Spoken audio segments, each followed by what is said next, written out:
नमस्कार, रामराम महाराष्ट्र न्यूज मध्ये आपले स्वागत आहे. सर्पदंशाने आश्रमशाळेतील 3 विद्यार्थिनींचा मृत्यू. शासन प्रशासनाच्या कारभारावर सवाल. पाहुयात आमचे प्रतिनिधी सुरेश तिपट्टीवार यांचा सविस्तर रिपोर्ट. गडचिरोली जिल्हा धानोरा तालुक्यातील जापतलाई आश्रमशाळेत सर्पदंशाच्या दुर्दैवी घटनेत 3 विद्यार्थिनींचा मृत्यू तर अन्य 3 विद्यार्थ्यांवर उपचार सुरू आहेत. या घटनेने आश्रमशाळांमधील विद्यार्थ्यांच्या सुरक्षा व्यवस्थेचा गंभीर प्रश्न ऐरणीवर आला आहे. विद्यार्थ्यांच्या जीवाची किंमत प्रशासनाला घटना घडल्यानंतरच कळते. आश्रमशाळांची नियमित तपासणी, परिसराची स्वच्छता आणि सर्प प्रतिबंधक उपाययोजना वेळेवर करण्यात आल्या होत्या का, असा संतप्त सवाल आता उपस्थित होत आहे. घटनेनंतर शासनाने चौकशीचे आदेश दिले असले तरी अनर्थ झाल्यानंतर चौकशी हा प्रशासनाचा नेहमीचा पायंडा कधी थांबणार, असा प्रश्न पालकांकडून विचारला जात आहे. जखमी विद्यार्थ्यांवर उपचार सुरू असून त्यांना विषनाशक औषध देण्यात आले आहे. जनजातीय विकास विभागाच्या पथकाकडून चौकशी केली जाणार आहे. 3 निष्पाप विद्यार्थिनींचा जीव गेल्यानंतर केवळ शोक संवेदना आणि चौकशी पुरेशी नाही, तर सुरक्षा व्यवस्थेत नेमकी कुठे चूक झाली, याला जबाबदार कोण आणि दोषींवर कारवाई कधी होणार, याचे उत्तर शासन प्रशासनाने द्यावे, अशी मागणी नागरिकांकडून होत आहे.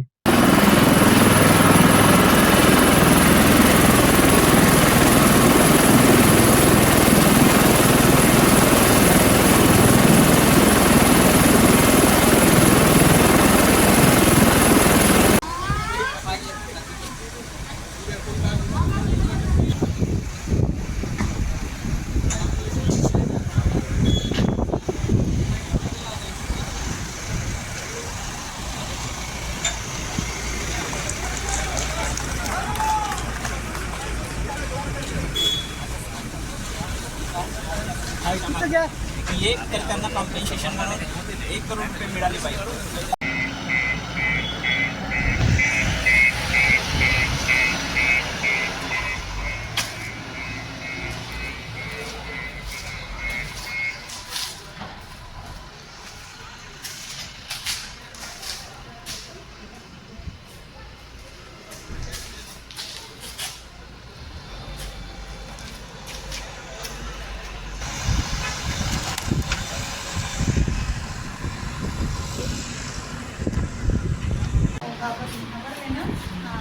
काही नाही, घाबरायचं नाही, काही नाही, मला काही झालेलं नाही. हा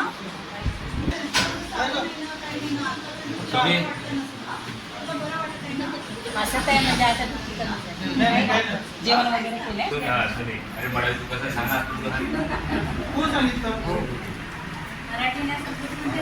समजतं ना, मराठीला समजते,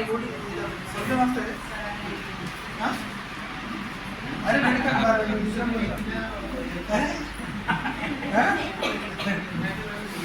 ठीक आहे, ठीक आहे, ठीक आहे बेटा.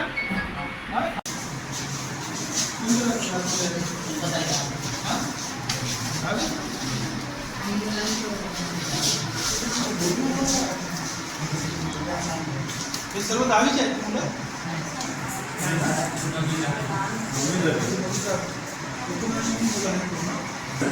बेड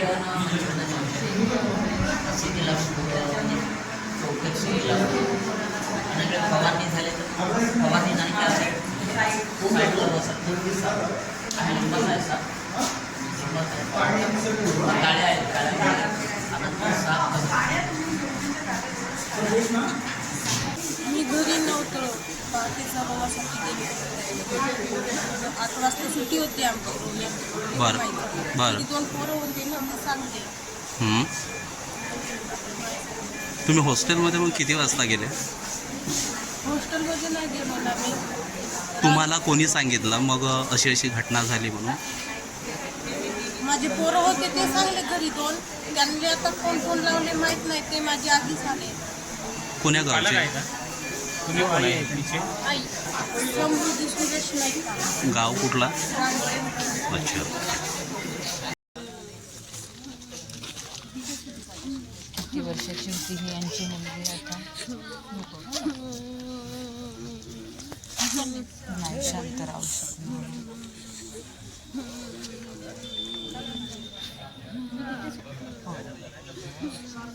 नको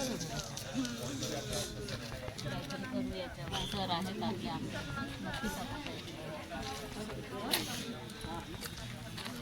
सगळ्यात मोठी होती तुमची मुलगी. आता ताई कभी स्कूल में जाके वहाँ पे देखा तुमने कैसी व्यवस्था है बच्चों की क्या है करके? अच्छी थी, बच्चे भी अच्छे बोल रहे वो थे। नीचे सो रहे नहीं थे वो बोल बच्चों रहे को ना सोने के लिए बेड नहीं था बोलते वहाँ पे, सबको नीचे सुलाते थे। हाँ नीचे हाँ सुलाते अब नीचे सुलाने की लापरवाही के कारण से वो सांप आ गया बोलते वहाँ पे काटने के लिए। तो नहीं, सांप काटा तो किसी को पता कैसे नहीं चला, उससे सारे बच्चे को काट दिया। बच्चा अगर बेड पे होता तो सांप नहीं काटता था उनको। हाँ, उल्टी करने के बाद पता चला सबको मेरी बच्ची। मुझे काट के गया तो उसको 2-4 सुई लगाने से भी वो नहीं रोती थी, इतनी हिम्मत थी उसको, कैसे भी न बताए चली गई।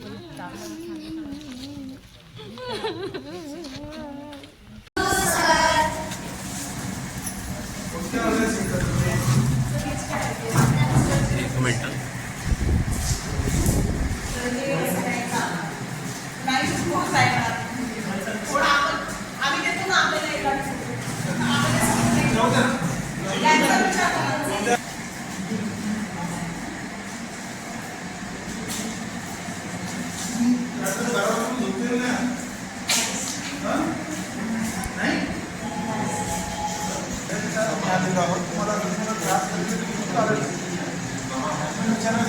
काय सुद्धा आहे काय नाही काय बघण्यासाठी आलेलं आहे बरोबर.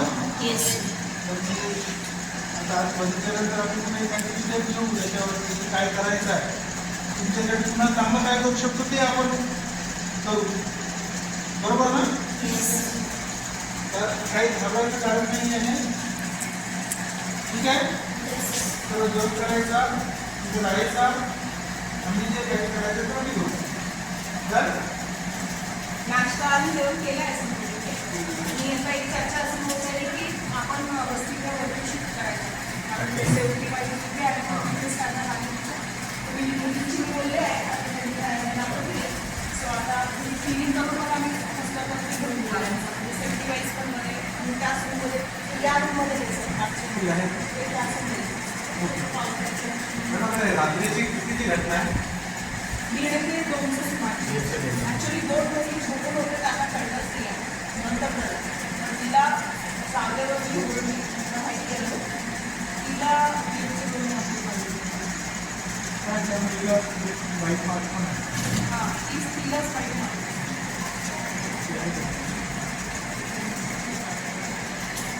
ठीक आहे हां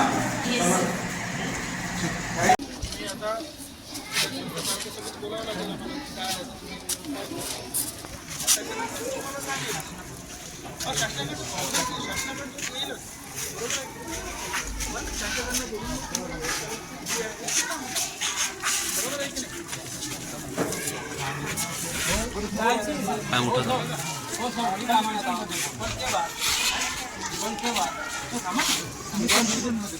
नाही बघा तड्याचं पाणी गेल्यानंतर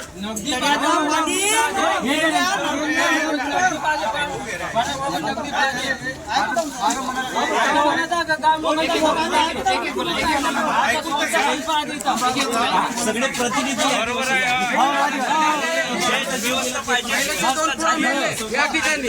या शाळेमध्ये घटना झाल्या आम्ही आम्ही साईन अंगठा देतो आताही आता देतो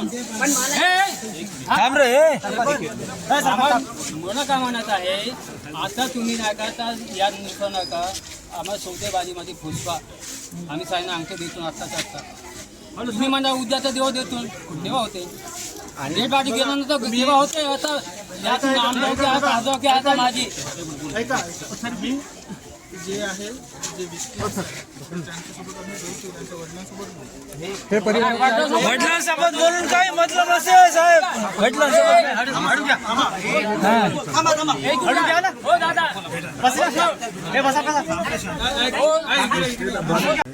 कुठेतरी आपल्या शाळेत असलेल्या एक चुकीच्या व्यवस्थेमुळे घडली असं वाटत नाही का आपल्याला.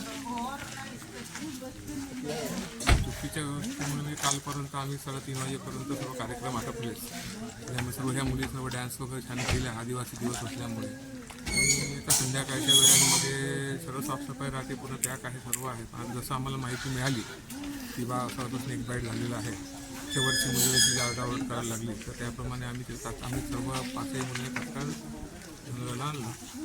नंतर उपचार आहे त्यामध्ये यांनी 2 इथे गेलं म्हणून घोषित केलं आणि बाकी समोरच्या तिघांना गडचिरोली रेफर केलं. घटनेच्या वेळी आपण कुठं होतात सर? घटनेच्या वेळेला मी इथेच होतो जप्तलायला. जप्तलायला होता. आणि मग जसं माहीत झालं तसंच त्यांना टाकून आणि तिथं आमच्या अधीक्षकांनी आणलं आणि झोपून असल्या आपल्याला ऑफिसची होती ना, आपण गाड झोपत होतो.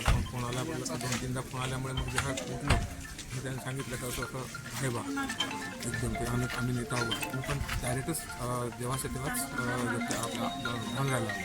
आपल्या शाळेतील मुलींना झोपायला तिथं बेडची व्यवस्था का नव्हती? आज बेड जर असतं तर आज ही घटना घडलीच नसती. बेडची व्यवस्था आमच्याकडे आता आम्ही सांगितलं कुठे कुठेच नाही, पण आता आम्ही या दिवाळीमध्ये घेतो होतो असं म्हणून मुलांना पण आम्ही बोललो होतो की या दिवाळीत आपण बेड व्यवस्था सांगितलेली आहे आणि बेडचं ऑर्डर पण आपण दिलेलं आहे असं त्यांच्याशी बोललेलो होतो. आणि आपण दिवाळीत घेणार होतो बेड पाहिजेला आहे बा की आवश्यक आहे म्हणून. पण गाद्या वगैरे सर्व गाद्यावर वगैरे ती मुली झोपतात गाद्या.